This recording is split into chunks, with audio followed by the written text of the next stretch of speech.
Welcome to The Smart Divorce on Divorce Source Radio, helping you move forward with focus, hope, and confidence, saving you time, money, and your sanity as you build a better life post-divorce. I'm Steve Peck. Deborah Moskovitch, divorce consultant, educator, and author of The Smart Divorce, brings you the leading experts and researchers in the divorce arena. We'll also speak with those in the trenches, people who've learned from their divorce and how their experience has changed their lives. And they would tell you for the better.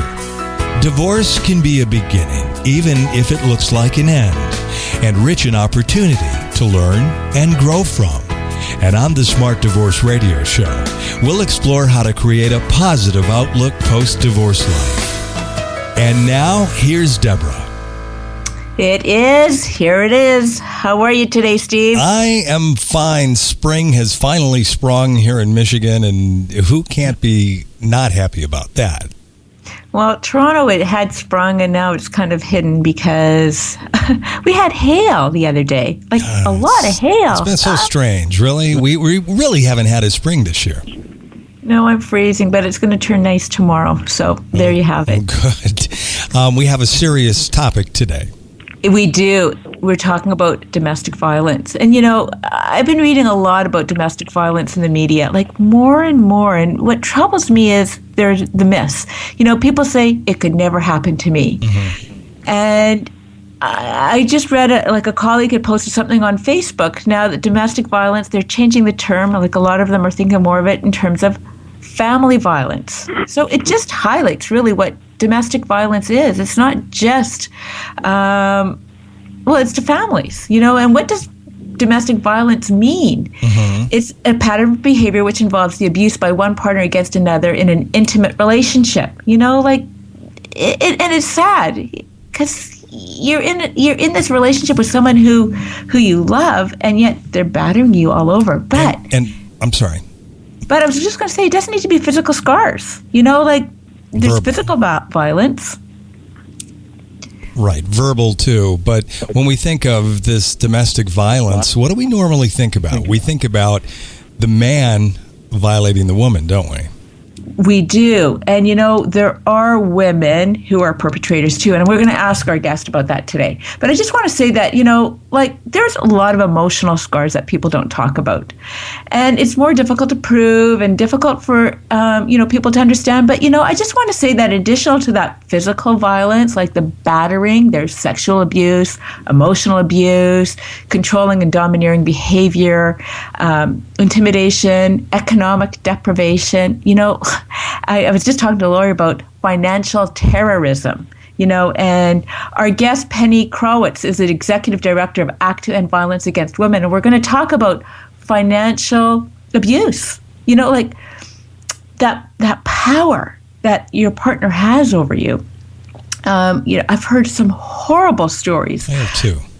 You know, so over the years, we'll talk to Penny because she's played a leadership role in identifying the strategic issues facing Jewish women and their families and developing and implementing programs and projects to strengthen their lives, developing culturally sensitive shelters for women in select cities in Canada. But, you know, like the truth is, doesn't matter what culture you are, what religion, what your beliefs are, no one is immune to family violence. You know, you think maybe, you know, you are, but it's something important to think about because it doesn't matter how much money you have, where you live.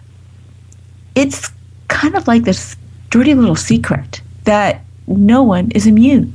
That's a good point. Remember we had a lady who was, it appeared that she had wealth in her family.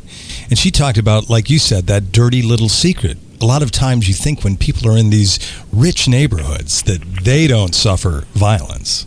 Yeah, as a matter of fact, I remember that interview, Sharon Zarozny, whose husband was a surgeon. Right. Yeah, so that's a great interview too, and we'll post that link on this one because that is someone who'd been through domestic violence, you know, who's experienced it, and shares her story. And so, Penny? Mm-hmm. Welcome. Thank you. Thank you for inviting me. And so, you heard our little banter and intro. What constitutes violence against women? Or men? This is my passion in life, to teach people what we mean by that terminology. And let me just say that terminology has many different formats. So in our organization, we call it violence against women as an all-encompassing name for a set of behaviors. Other people call it woman abuse. Other people call it family violence. Other people call it abuse against women. There are many terminologies. It all means the same. Yeah. And what does it mean? It means a pattern. First of all, you talked a little bit, Deborah, about the definition. I just want to elaborate on that. The definition, the very, very simple definition that I think can capture people's imagination is that violence against women is a set of behaviors in which one person has control over another person. So if you picture a pendulum never is exactly even, right? It's always moving a little bit. In a healthy relationship, the pendulum goes up and down because perhaps the woman in the relationship is stronger in one area than the man, and then in another area the man is stronger or has more influence. But it's agreed upon behavior. In an abusive relationship, the pendulum is always uneven because and I'm talking about abuse by men against women, which I will get back to in a moment. It's always uneven. So one person has power and control over another. How could that even happen?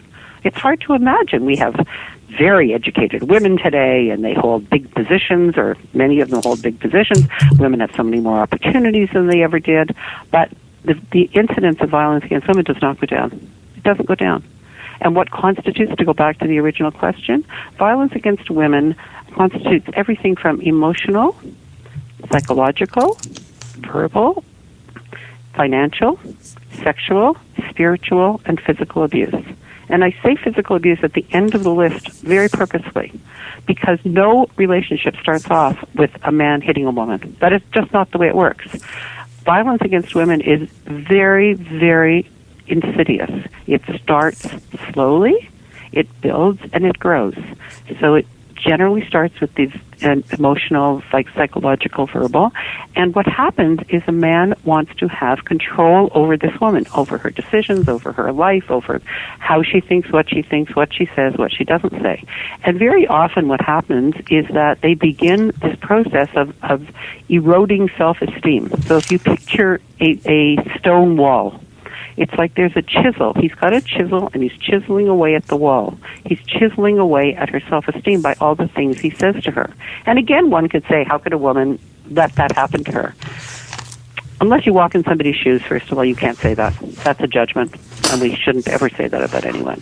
But because it's so insidious, it isn't always viewed in a negative way. And women tend to, and people tend to in relationships, make excuses for everybody, especially for those they love. They make excuses for them. There are many, many, many, many, many reasons why abuse happens. But abuse does happen, and it grows and it builds. And even a woman who is incredibly competent in her professional life can be an abused woman at home. It really doesn't change how that happens, because her emotional life and her personal life is very different from her professional life. So, for example, a man can say to a woman, you know, Mary, I really, really love when you wear black. You don't need to wear colors because you're so beautiful that black just enhances your beauty, or some such statement. And the woman thinks to herself, oh my God, he notices what I wear. That's really, really nice. I'm going to listen to him. And listen, sometimes it's true. Maybe she looks better in black, and that's fine. It's a slimming color. It's a slimming color, exactly. It's forgiving. But then the next thing is, you know, Mary, you don't need makeup because you're so beautiful. You don't need to cover up the beauty of your face with makeup. And again, standing alone, a woman can be very flattered. And then, you know, Mary, you're so intelligent, but your friend Jane, she's really not a woman that you should be associating with because Jane isn't really that smart. And you're so smart that she really pulls you down. So when I said earlier about a pattern of behaviors, what I was just describing is the beginning of a pattern of behaviors. Each one in and of itself is not necessarily abusive, but when the pattern of behaviors is one in which one person is trying to control the behavior of another, that is when one needs to be alert that there is an abusive relationship going on. One of the huge challenges is that most women, many women, do not even recognize the behaviors as abusive. They think he's difficult, he's hard to please, he has high standards, he's stressed at work, so he comes home and, of course, who's he going to take it out on but me? He didn't get the promotion he deserved. We have money problems. The kids aren't behaving. All kinds of things like that. And they don't even name it. I've spoken to groups and talked about, what abuse looks like, etc. And I've had people say to me after, oh, my God, I'm in an abusive relationship. I didn't even realize it. Yeah, I think a lot of people are, but how do you recognize the difference between being in an abusive relationship and someone who has, he's so frustrated that... Or control issues differentiate from control to abuse. Exactly. And the reality is that a man who's abusive to his partner, he very deliberately chooses who he's going to be abusive to. For the most part, not always, but for the most part, they're not yelling and screaming and putting down the other people in their life. They don't go to work and behave like that. They don't talk to their boss like that. They don't talk to the cab driver like that or whoever else they're involved with. They're not putting these people down and telling them they're stupid and they can't do anything right and they're ugly and they're fat and all the other lovely things that men say to women. Right. Yeah, and it makes you feel horrible. But why are they doing it? Yeah. They need to have power and control over someone, and the person they choose is the person closest to them, the most intimate relationship in their life. Why? Are they... Pardon me? Why do they need to have control? Sometimes it's because of the role models they've had as a child. They've watched their father do the same thing. I mean, very often the research tells us that, not always, but certainly very often, men who are abusive watch that in their lives. Another reason can be a man doesn't have a very strong sense of self. He has a shaky self-esteem, and the only way to build his own self-esteem is to knock somebody else's down. So why do you think these women stay in these abusive relationships? Okay, the first thing I'm going to say, Deborah, is that shouldn't be the question. The question should be, the question is not why do women stay, the question is why do men abuse? Because when we say why do women stay, we are re-victimizing the women, which is something that happens, by the way, in our legal system, too. They re-victimize the women all the time. But having said that, of course, there are very, very concrete reasons why women stay. Number one reason, money. Women are terrified. It's very expensive to live today. We all know that. Women are terrified they will not have enough money to be able to support themselves and their children. Yeah. In many instances, they don't have access to the family funds. They don't even know what they have. There are women who don't even know how much money their husband makes. They don't know if they have any money in the bank. They don't know what their mortgage is. They don't know if they have any debts. They don't have a clue. He gives them X amount of dollars a day, a week, whatever it may be, and she has to account for every penny. I was just talking to a lawyer, sorry to cut you off, I was just talking to a lawyer about this very topic, about the financial abuse. Mm-hmm. He called it financial terrorism, and I thought that was a really interesting way of looking at it as well. Mm-hmm, mm-hmm. So one of the huge, huge reasons is that women are really frightened financially about the possibility of leaving. Another reason that women will stay is because they've been threatened by their partner. If you even think about leaving me, I will have custody of the children. You'll never see them again. Because you're so stupid. If we ever go to court, the judge will see immediately. You can't talk properly. You can't do this. You can't do that. I will tell them all the things you've done over the years, and you will not be a fit parent. You'll never see your children again. And for a woman whose self-esteem has been eroded, she believes this. Yeah. Even though it's irrational, she believes it.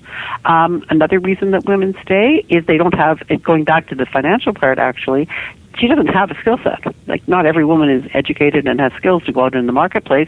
Maybe she hasn't been in the workforce, and she doesn't even know if she'd be able to get a job. The other thing is the community in which a woman lives. There are different kinds of communities that place different levels of value on marriage. And kind of, you made your bed and stay in it, and you have to make the best of it. But there are other communities, and particularly very religious, more right-wing communities of all faiths, where divorce and marriage breakdown is frowned upon very, very much, and women are ostracized from their community if they should even think about leaving, and they talk about a poor marriage. And so that that also helps them to stay, if you will. There are clergy who don't know enough they're not trained enough about violence against women to be able to help, because in many communities, the first person a woman would turn to would be her clergyman. Mm-hmm. And so the clergy person says, go home and just do better, be a better wife, keep the house cleaner, keep the children, better behaved, cook better. Everything will be fine. He's stressed now. And they take the side of the man. There are communities where the man is very influential in the synagogue, in the church, whatever it may be. They give lots of money to the community, and nobody wants to rock the boat with that guy. Yeah. So yeah, the woman doesn't get support. But one of the most important, the two top reasons why women stay is money and their children. Can I just break the topic for 1 second? Just go off topic. We talk about women, but what about men? Are men ever abused? Like, do you see that? Okay. First of all, let me say this is not my area of expertise. Okay. Because this is not the work we do. However, I can tell you that men are abused, but in much, much, much smaller percentages than women. The higher percentage of violence in relationships is from man to woman. The man is the perpetrator. Yeah. Steve, you look like you want to say something about that. Well, I've talked to a lot of men that have been abused, and I know that it's very taboo. So a lot of times the numbers are greater than they appear. Perhaps. Men don't want to come forward and say that, and especially when it comes to verbal abuse. As I say, not my area of expertise.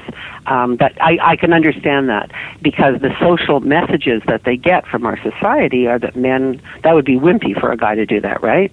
For a man to admit that a woman has power over him, my goodness, that's not the way our society lives. So can I just go back to the verbal abuse, then the emotional abuse? Mm-hmm. Would people confuse that with, your partner just being mean? Like, he's just a mean guy, never has a positive thing to say. Here's the thing.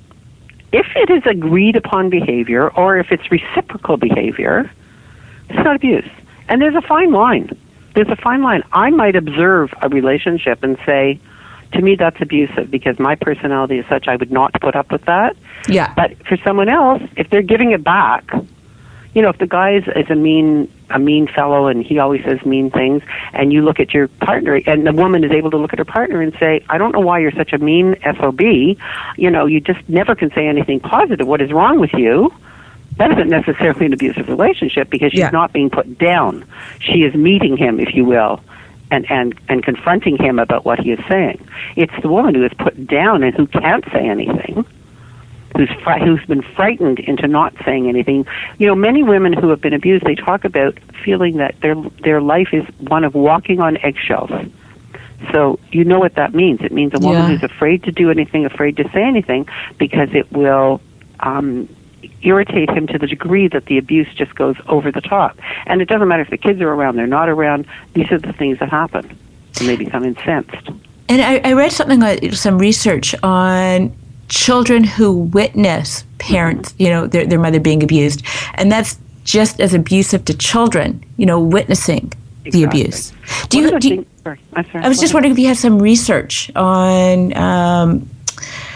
I don't have numbers in front of me, but what I can tell you is the research. The result of the research is that children who witness abuse, and the word witness means know it is happening. It doesn't mean it's happening to them directly. Yeah. They are as profoundly affected by it as the women who are actually being abused. And many women think their children do not know what's going on because it happens when they're in bed, or, they think that the kids don't get it, if you will. Children know. Children are far more smarter. It's very interesting. I just had a woman in my office. She just left just as the phone rang. And she was telling me that she was a product of an abusive family when she was a child. Her father was very, very emotionally abusive to her mother. And she knew at the age of, when she was 5 years old, her parents split up. And then when she was 7.5, they went back together. And she despaired of her mother going back with her father because she knew it would never change. I mean, I'm quite amazed at how she was so aware at that age. But she swears it's not retrospect. She says she remembers all of those feelings and how horrible it was for her and her brother to hear her father berating her mother on a regular basis. Okay, and her mother not responding. Okay, Okay, so this is really interesting. So this is a client of yours now. So this woman is in an abused relationship herself. No. This woman wants to volunteer with our organization, but she was telling me a little bit about her background and her connection to abuse. She has been she's married, and she says she's not in an abusive relationship. Okay, but it sort of like goes back to what I was going to say, though. How many people who grew up in these abusive homes actually become abused themselves? Because that's many. Yeah. That's the behavior. That's their normal. That is their normal. This woman is quite unique in that she recognized that it wasn't normal behavior. Or they become the abuser. I'm sorry? Or they can become the abuser. Exactly. They can become the abuser because that's the role model they had, and or they become abused because that again is their normal and the role model that they saw. So I don't know if this is a myth and stereotype. Just correct me if I'm wrong. So would it be more likely then that the boys become abusers and the girls become abused because that's what they see, like the male-female roles? More frequently than not, but as Steve has said, there's definitely an underreporting by men. We know that. Yeah. What about bullying at school? Like, do you think it starts there? Absolutely. You know what a bully is? An abuser. It's just another word. And really that word, the word is a problem in and of itself because it implies lesser important behavior. Even though bullying is not acceptable behavior, it doesn't sound as bad as being an abuser, right? But very often, bullies schoolyard bullies grow up to be abusing men. They grow up to be abusers because that's what it is. It's a pattern of behaviors that you need to have power over another person or other persons. Yeah. So what are some of the myths and stereotypes about violence against women? Well, you referred to one earlier where you said that it doesn't matter how rich or poor you are. Violence against women is not a feature of poor education. It has no socioeconomic boundaries. It is not only for alcoholics or drug abusers. It knows, the bottom line is that it knows no boundaries. It doesn't matter how religious you are or how secular you are. It doesn't matter how much education you have or how little education you have. It doesn't matter how much money you have in the bank or how little money you have in the bank. Violence against women can happen to anyone. And so the image that people have is that violence against women only means the woman with a broken arm and a black eye. You picture the physical effect. Violence against women in terms of physical violence only happens to a very, very small percentage of women who are in abusive relationships because the physical violence is an escalation of all the other kinds of violence that have occurred in the relationship. Another myth is that violence against women affects only a small percentage of the population and is rare. Well, we know 1 in 4 women suffers from abuse. It's huge. That's a lot of people. That's a lot of people. Think of a room full of women. Think of a small room full of women. There are women in that room who have been abused or will be abused. As I referred to earlier, drugs, alcohol, stress, mental illness, they do not cause men to assault their partners. It can cause all kinds of problems in relationships, but it doesn't cause them to become abusive. Another myth is that if abuse isn't physical, it isn't so serious. And I have women say to me, well, he didn't hit me. I say, yeah. And does that mean it's good? Does that mean it's okay? The other behaviors, he didn't hit me, because it's apparent. As I said earlier, the other kinds of abuse, some of them are hidden. Particularly sexual abuse is very hidden, and even the other kinds are hidden because you make excuses for people and cover it up, and they aren't concrete. But when you see the woman who has a broken arm or a black eye or any of those, or bruises all over her body that are extremely difficult to explain, then it looks more serious. Another myth is that emotional abuse is less threatening or intimidating to the victim than physical attack. Well, a social worker that I know says it very succinctly. She says, emotional abuse damages the soul forever. Physical abuse heals. That does not mean it's pleasant to be physically abused, don't get me wrong. But your very soul is damaged by the emotional abuse and the put-downs and the erosion of your self-esteem. Another myth is that pushing, shoving, or throwing objects are not really considered violence against women. People think that physical violence is only constituted by a man actually touching a woman physically in a way that is violent. That isn't true.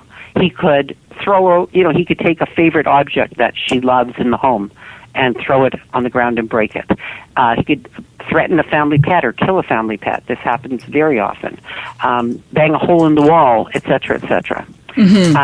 Another myth, it takes two to tango. People say if the abused woman would just try harder and not provoke her partner, the abuse would stop. Not true. The abuse doesn't stop. Abusers are generally unpleasant or angry people. Now, we don't have too many profiles of abusers, but one word that comes up time and time and time again is that abusers are generally very charming people. They are very charming to the outside world. So then, so scary. It's very scary, but not all charmers are abusers. Don't get me wrong. No, I know. And not all men are abusers. I don't want anybody listening to this to think that in any way, shape, or form. However, we do find that is another barrier for women to talk about it, because people say, "But he's so lovely. How could he be doing that at home?" Like, it sounds like a Dr. Jekyll and Mr. Hyde. Yeah. Sorry.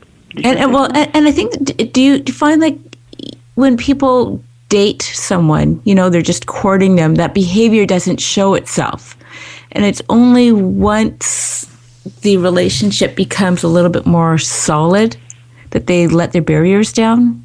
There are red flags. Every woman I've spoken to who has left an abusive relationship after being in it for a number of years, and I ask the question, do you, in retrospect, not then, but in retrospect, do you recognize anything? She said, absolutely. Everyone. Every single one. But they look at it, instead of looking at it as a means of control and a pattern of behaviors to control her, they were in the honeymoon stage, right? In the la-la, everything's wonderful stage. Yeah. And they looked at it as a compliment, as I mentioned earlier. Right. You look beautiful this way, you look beautiful that way, don't be friends with this one. And so it was looked at, he loves me so much. One young girl talked about when she was dating, her boyfriend bought her a cell phone. This was a few years ago when cell phones weren't as prolific as they are today. He bought her a cell phone, and she thought, oh my God, he loves me so much that he bought me this gift, first of all, and secondly, he wants to be able to be in touch with me. But it became what she called her electronic chain, because he was calling her constantly, where are you, or texting her. She couldn't do anything. She was just chained to this electronic device. So the answer to your question is there's absolutely red flags. And what about extreme jealousy? Would that be seen as abuse too? On its own? No. Well, like I was just reading about this woman that was murdered in New York, this bathing suit designer, I can't remember her name. She was murdered by her boyfriend, who happened to be really extremely jealous of her. Now, I mean, that is really to the extreme. That's to the extreme, and we don't know all the information. Yeah. I think you can't take it out of context. I would suspect that the relationship was very controlling, because if he was that jealous of her, he tried to control all of her movements, all of her other relationships, all of her activities. I don't know the information, but I would suspect that jealousy alone, depending on the degree, isn't necessarily, there's nothing that's a sign of abuse. Because a guy can be jealous as anything, and you can say to him, you're an idiot. What are you so jealous of? I'm with you. True. I love you. That's true. That's true. Tell me a little bit more about Act 10 violence against women. Okay. Our organization has had a number of iterations in its life, and we've been working on the issue of violence against women since the mid-1980s, where we recognized it as an emerging issue in terms of becoming part of the public domain. And our work is to educate, advocate, and take action on violence against women. We are not a social service agency. We do not have social workers on staff or lawyers on staff, but we try to identify ways that we can educate people of all ages about the issue of abuse, because I think that is one of the most important things. Most women can't name the behavior, and that's what we are working to help people. Just as we're doing now, an interview such as this is part of that educational process. And we do a lot of work around education in a variety of ways. We recently opened a legal information service for women who have experienced abuse, understanding that the legal system is extremely intricate and difficult for women to navigate, providing resources, information, knowledge, and emotional support. Many women today, in Ontario particularly, cannot afford a lawyer. And legal aid is out of reach for many people because of a wide variety of reasons. And so we help a woman to take all the pieces that she needs to take to get herself into court to get what her, and to understand what her rights and responsibilities are, and to work through the process. It's very difficult. It's very onerous. It's very emotionally depleting. One of the other factors is that because of the extreme cost, more and more women, 65% of women, are now self-representing, which is a huge, huge problem. And the men are self-representing not always because they can't afford it, but because this is a way for them to for them to continue to have power and control over the woman. Do you find that the courts sometimes are a little bit more sensitive to the abuser? Like they don't believe they're getting better. They're getting better about understanding the issue of abuse, because the issue of abuse is very different than just a regular divorce. Yeah. And I'm just saying because some of these guys come across as being so charming. So exactly. And sometimes they get away with it.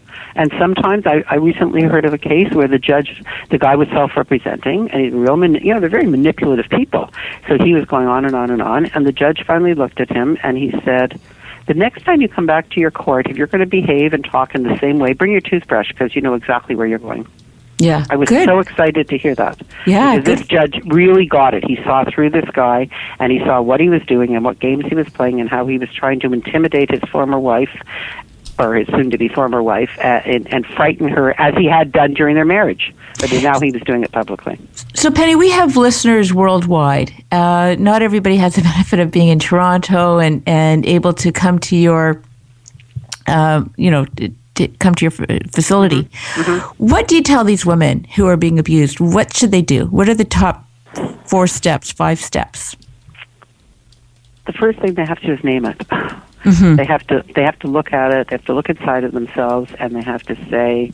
I always say to people, if you're in your gut, it doesn't feel good. It usually isn't. Yeah. Listen to yourself. Trust yourself, and it's really hard to do that when you're in this kind of emotional turmoil. If you think you are being abused, the first thing one should do, there are many things to do, and it depends on the level of the safety issues in the relationship. So I don't want to be general. It's hard to be general. A woman who fears for her safety and security and that of her children in terms of the physical harm, a husband who might have guns or knives or something of that nature, one of the things we tell people is very quietly, make sure that important papers, your children's birth certificates, your house deed, your car loan, whatever, your bank stuff, is somewhere safe. Give it to a friend, give it to a family member. If you have access to any money, start putting some money away in a bank account in your own name. Tell somebody what's happening. Get some counseling. If you lie to your husband, tell him whatever you have to tell him so that you can go for a counseling session.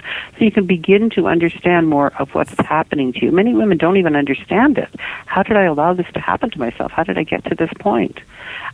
Learn from the professionals, any agency dealing with this issue. What are the resources out there to help me? I know in Ontario, if a woman who comes out of a domestic violence situation doesn't have housing, even though we have a very long list of subsidized housing, people waiting for subsidized housing, like it's about a 13-year list to get in subsidized housing in Ontario, an abused woman goes right to the top of the list. Right to the top of the list. That's great. But she might not know that unless she's with a professional who could direct her that way. And she'll get an apartment within 6 months. So what about going to one of these versus a shelter? What's the difference?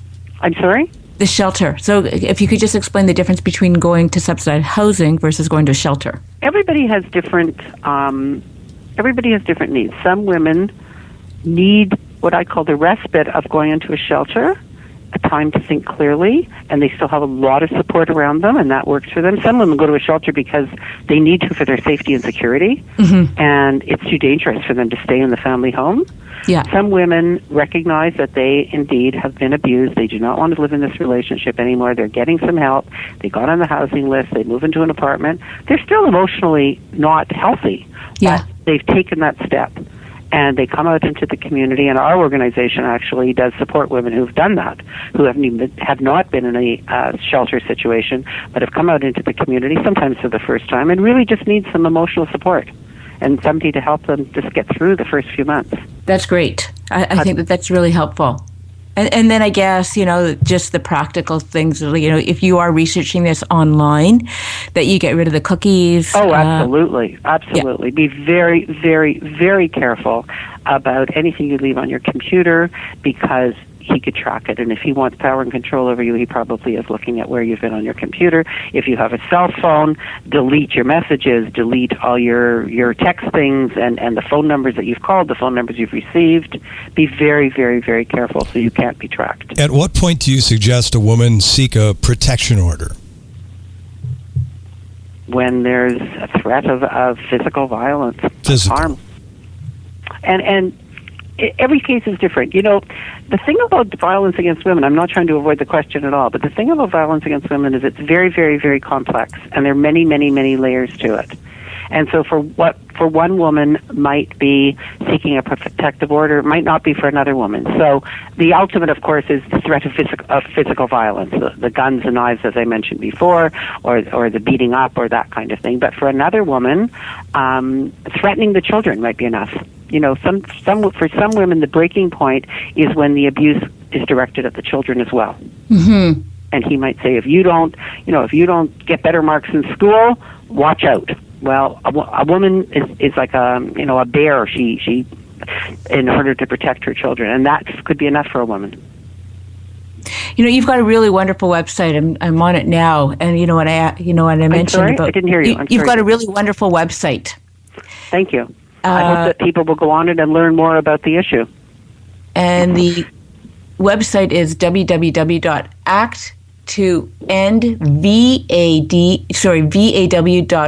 I'll have that on the liner notes.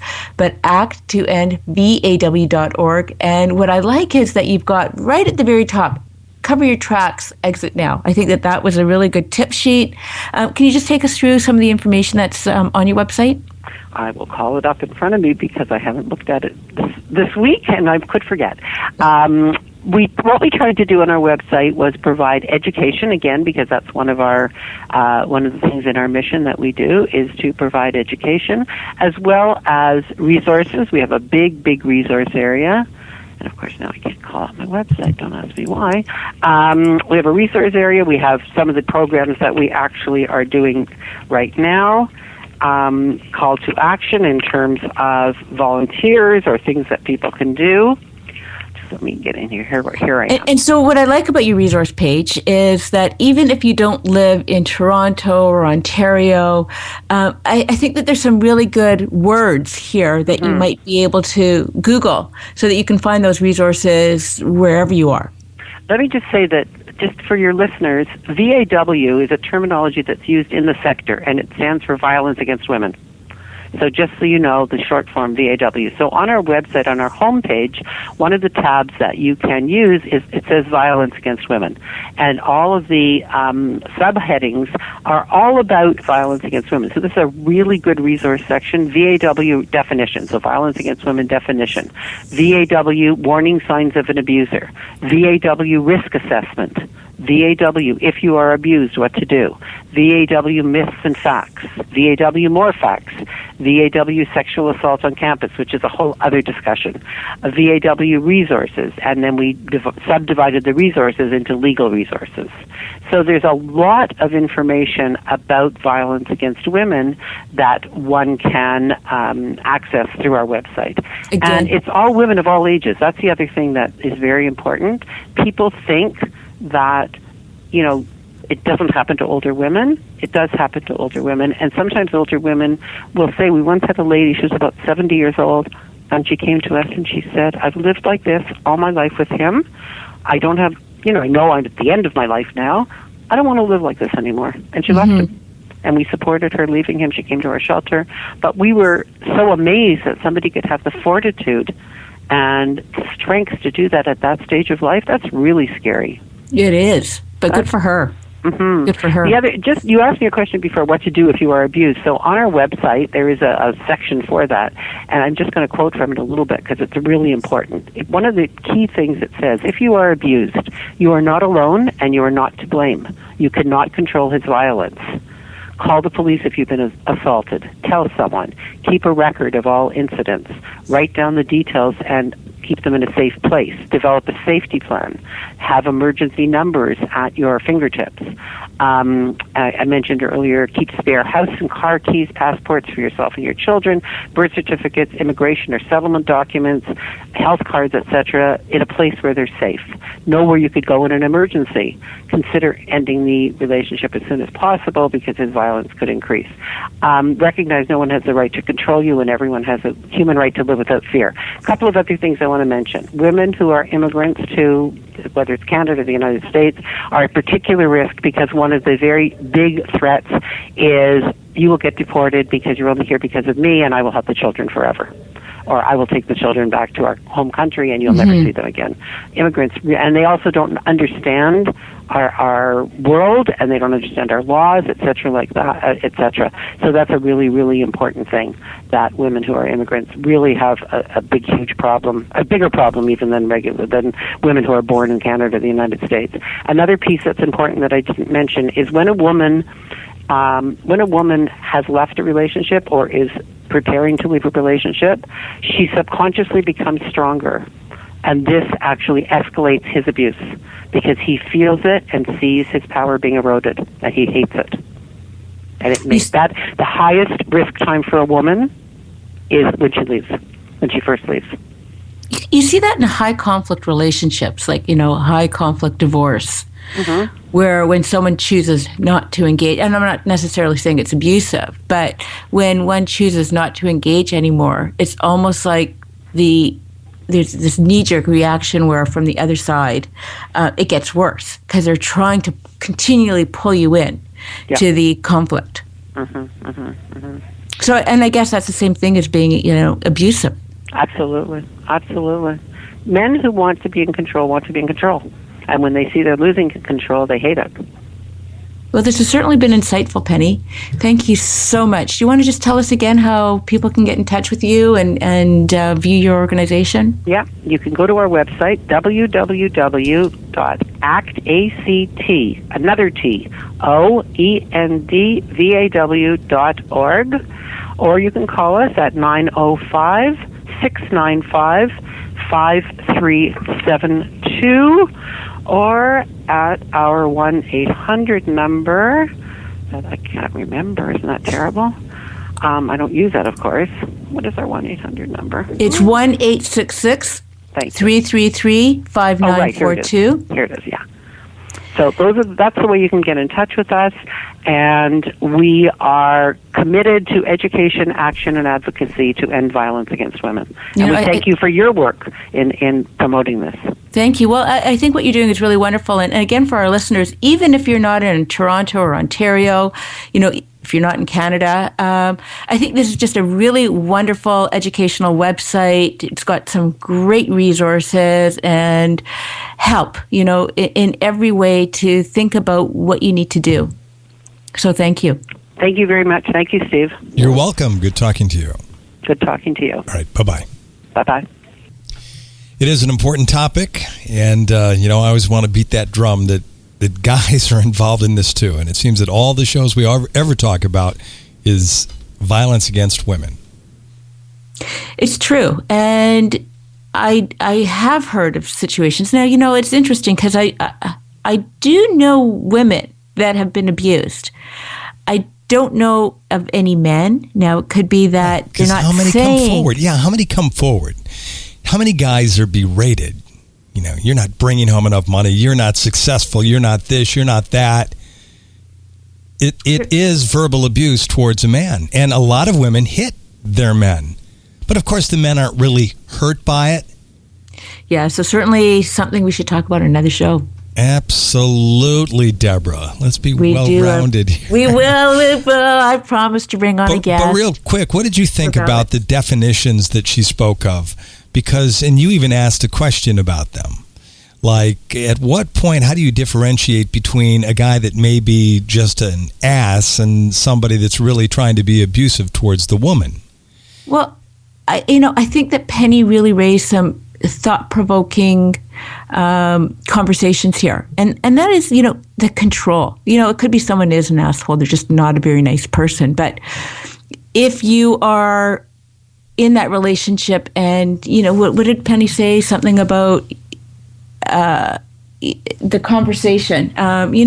Both of you, like that sort of like accepted behavior, where not so much as what's the word I'm looking for? Senior's moment here. But, like this is a behavior that is causing you to lose control over your life. They're not letting you have friendships, that long-lasting friendships. And I'm not saying encouraging. I'm telling you not to have relationships with family, friends, everything else. That's a huge shift in behavior. When you're trying to draw someone away. Is that what you mean? Into your little fold? Yeah, I agree with you there. But what about the scenario where you look good in black? So why not wear black? I mean, have you ever told your boyfriend that you like him in something or don't like him in something? Have you ever suggested that he maybe do something this way instead of that way? Yeah, and it happens like in all, in many of my relationships and my, my friendships and in my relationship and even in my relationship with kids, but it's not abusive. Well, that's my point. I'm not doing it to hurt somebody. Like, of course, my daughter, we'll joke, and my daughter has red hair, so she will never wear something that's red because we say that color doesn't look good on you, right? That's not abusive. It's constructive criticism. But how do you know? Right? How do you know? For someone with low self-esteem, that may really bother, that could be abusive to them. But if I can see what you're saying, but if you can't speak up for yourself, and if it happens over and over and over again, so, like somebody might say something mean to you once and never again, I don't think that necessarily constitutes an abusive relationship. I think, and I could be wrong, and I we don't have Penny here to talk to about this, but if it's continuing, if it really diminishes your self-esteem, if it's making you feel worse and worse about yourself, emotional abuse is one thing. Like, I love their comment on emotional abuse touching the soul. There is one thing about physical abuse, and you do see the scars. But with emotional abuse, you've got these emotional scars that are there for many people for forever. The physical scars do heal. But, emotionally, like, it is really, it's horrible.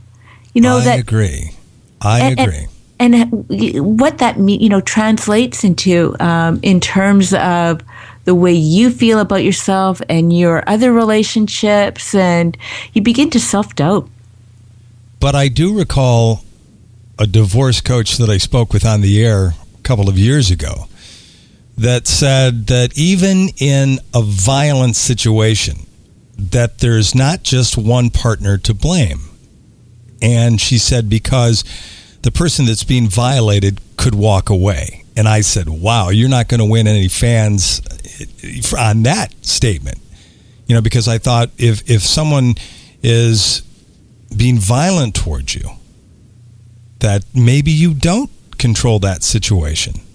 But she was saying you can always still make the choice to walk away. You had that choice. That's true. People do have choices. But if someone is really, chipping away at your sense of self-esteem, and you feel you have nowhere to go, and no one's ever going to love me, and, it's that strength of character. Like, not everybody has that. And I'm sort of flabbergasted. I don't think you can blame someone for being abused. You can't. And, and there are different forms of abuse. But can you blame them for not walking away? That's what the divorce coach was saying. I kind of agree with Penny, because this is something that erodes over time. Well, that's it. And, I wonder if you don't see it happening. So you fall into these patterns. Mm-hmm. Yep. I mean, it's very, really, it's very, very complicated. And I remember, I met Penny not that long ago, and we talked about, because I wanted to support many of the women coming into her office. And, that's one of the things we talked about is, like, I don't understand why they don't walk away, right? I just, if you are battered, like how is it that women stay being physically abused? But I think until you walk in those shoes, you can't understand. Right. Like, you really can't understand. There's so many reasons. And I think that that's one thing, is that there's no typical profile. You're right. But an important show for women who want more information. Again, on Penny, the website is act2ndvaw.org. And Deborah, what's going on with you in the Smart Divorce these days? Oh, it is busy beyond. Not only am I planning some more fabulous shows on the Smart Divorce on Divorce Source Radio, coaching people all across North America, leading them towards more positive outcomes for a happier and healthier future. I was talking to a lawyer today, and we were talking about how I can support their clients. Because, once their files are closed, individuals are left with decisions that they made during the most emotional time in their life, when they're probably least likely to make those, least able to make those decisions. I mean, you can imagine, like, you're so emotionally distraught. We were both there ourselves. And you make these decisions based sometimes on how you're feeling at the time, not really in what's in your best interest. So it's really empowering for me to work with individuals, to work with my clients, to show them that the way that they're thinking today is not how they're going to think, in 5 years from now, and to ask lots of questions now to empower them with information and resources so that they can move on positively post-divorce. There's this huge ripple effect of divorce in society, and let's start making a difference today, and how people can manage outcomes, for a happier future. Mm-hmm. So and it's great. For the information on you, should our listeners want to get more and maybe have a consultation session, how do they get a hold of you? Call me at 905-695-0270. Email me at info@thesmartdivorce.com, or, me personally at Deborah@thesmartdivorce.com. Of course, I always look at info@thesmartdivorce.com. Not everybody knows how to spell my name, DEBORAH. But, please visit my website at www.thesmartdivorce.com, because you can also see the resources I offer, which is the Smart Divorce Toolkit and my book, The Smart Divorce, which started it all. And there are different events and programs that I can help guide you. All right. TheSmartDivorce.com. Go there. Thanks, Deb. Always great talking to you. I look forward to our next show. I've got lots planned. All right. We'll see you. Have a good one. Bye-bye. Bye. As always, I hope the program helped you. If you have a comment or question you'd like to ask us, we'd love to hear from you. You can leave us a voicemail on our listener line at area code 248-686-2256. Or drop us an email with your question or comment to divorcesourceradio@gmail.com. New programs are available every week on divorcesourceradio.com, as well as iTunes, BlackBerry, Stitcher, and all over the web. If you'd like to be notified when new programs are available, you can follow us on Twitter. Our follow word is Divorce Source. Also, if you're not listening from our website, I invite you to stop by divorcesourceradio.com, where you'll find a complete program archive. If you're looking for a specific subject, simply type it into our search engine, and chances are you'll find what you're looking for. We also have other resources available at our website as well. And while you're on our website, click on the Facebook icon and join the growing Divorce Source Radio Facebook community. Thanks for listening. Until next time, make it a great week and stay healthy. I'm Steve Peck.